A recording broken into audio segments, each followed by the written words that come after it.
there are two phone calls that every premises plaintiff's attorney gets that demonstrate the challenge of this practice.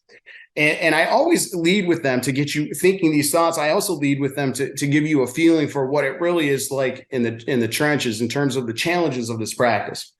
And the first one is the new client call. So we're excited. We're doing the premises liability practice. We're at the desk. We're ready to receive the call. And the secretary pipes it in and we say, Tim Holland here. What can I do for you? And this is what you get. Hey, yeah. A while back, I was somewhere. I fell on something, maybe, and I might have been hurt pretty bad. When can I get the money? And that demonstrates really the way that many premises liability cases start, because there is a perception for many that are injured in premises liability incidents that if they fall on someone else's property, they automatically get money.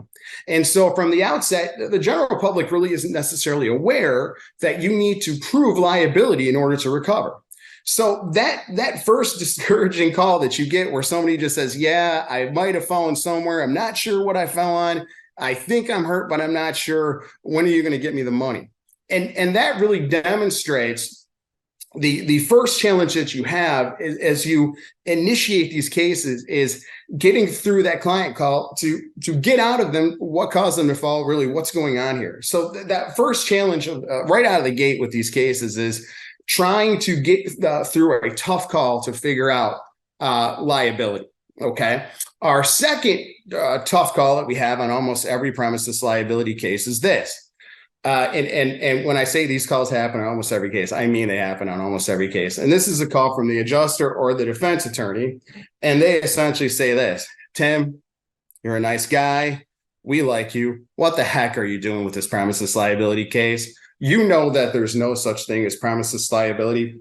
You know we're just going to file a motion and get this case dismissed. You know that any person that falls or has a fall incident, it's their own fault because they're a goofball that wasn't walking where they were going.